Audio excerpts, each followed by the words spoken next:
Quando o cara é presidente da Câmara, ele não pode dar uma entrevista para um veículo de prestígio como a Rádio Bandeirantes e passar fake news adiante. Ele pode ter opinião. Opinião ele pode ter o que ele quiser. Né? Inclusive as opiniões erradas. Desde que não fira a legalidade, né? Que aí se ferir legalidade, evidentemente não vai ser um veículo de comunicação que vai acioná-lo. Existem os órgãos legais para isso. Agora, passar fake news não pode. Porque a memória existe. Inclusive a memória jornalística. Que aí fica feio. Fica rude, como diz o Rafael Infante. Uhum. Personagem. Fica feio, fica rude, fica desagradável. Né? E aí acaba sendo desmoralizado pelos fatos. Não é Arthur Lira presidente da Câmara. O senhor agora resolveu fazer uma firula ali com o Jair Bolsonaro, bater uma bolinha.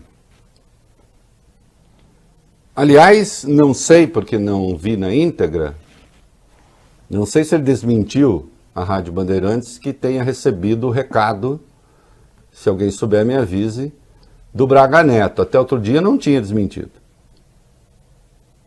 Sobre ameaça de golpe, caso não haja voto impresso. Não sei se desmentiu. Agora, não pode falar em verdades. Porque senão corre o risco de passar por isso que o senhor vai passar agora. Eu vou botar na tela a prova de que o senhor contou uma mentira na entrevista. Olha que coisa feia. Podia ter passado sem essa. Por que eu estou falando isso? Não, tira, por enquanto, que aí eu quero chamar a atenção para a hora certa. Ele deu uma entrevista falando sobre voto impresso e o voto eletrônico. Eu não tenho nenhum fato relevante que eu possa falar que houve fraude nas urnas eletrônicas. Perfeitamente.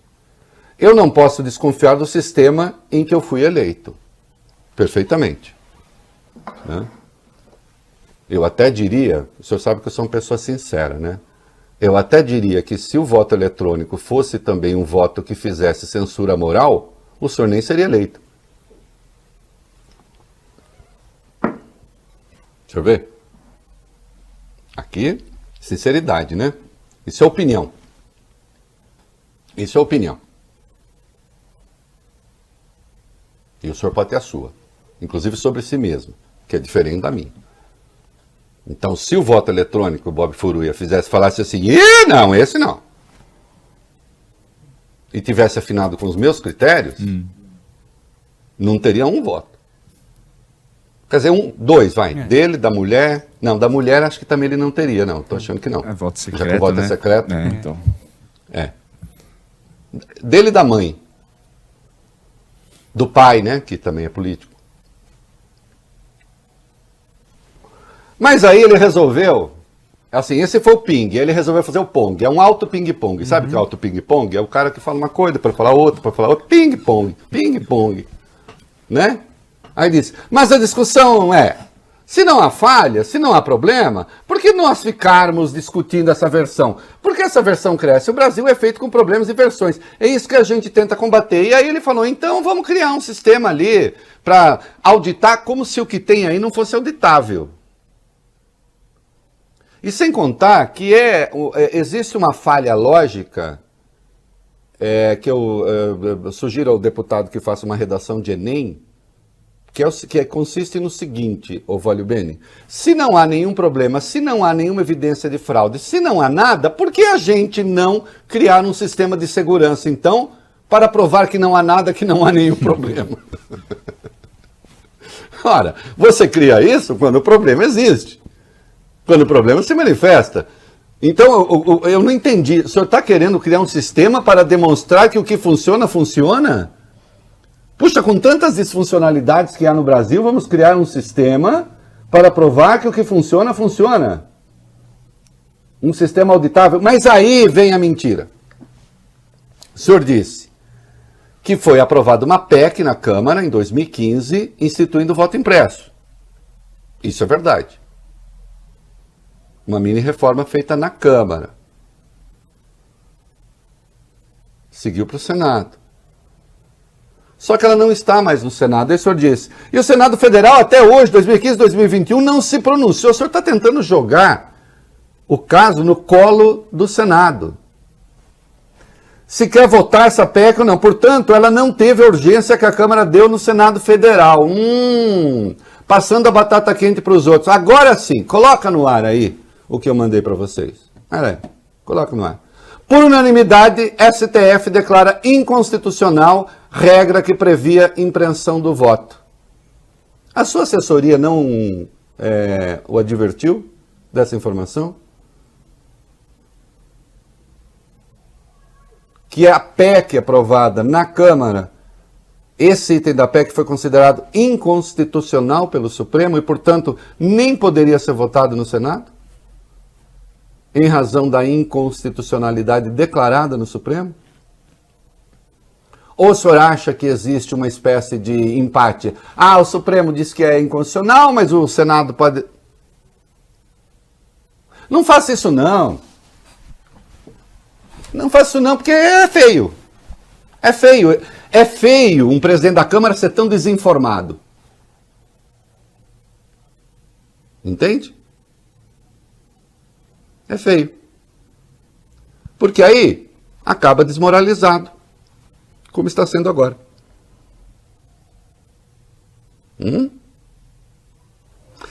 Não faça isso. Tendo a oportunidade de dar uma entrevista, expresse as suas opiniões, seja elas quais forem, mas diga verdades. Não engane, não emita fake opinion e fake news.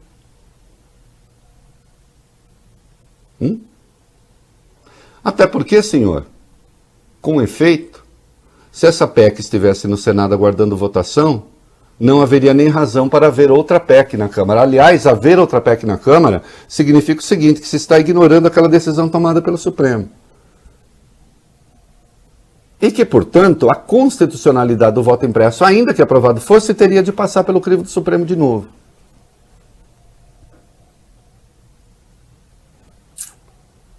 Certo? Tio Rei está aqui, inclusive, para fortalecer a memória de pessoas como Vossa Excelência, que, sendo o terceiro homem na sucessão da República, não pode se dar a esses desfrutes. Um editorial curto hoje, em sua homenagem. Querido Augusto, pode mandar para a presidência da Câmara agora um e-mail dizendo que eu acabei de dizer que o Arthur Lira omitiu na entrevista a Bandeirantes que o STF considerou inconstitucional o projeto aprovado na Câmara, se ele tem alguma coisa a acrescentar ao óbice que eu fiz e que não há nenhuma emenda de voto impresso aguardando no Senado. Veja se ele quiser dar uma resposta. Obviamente a gente, não a título de outro lado, tá? A título de meia-culpa, se ele quiser.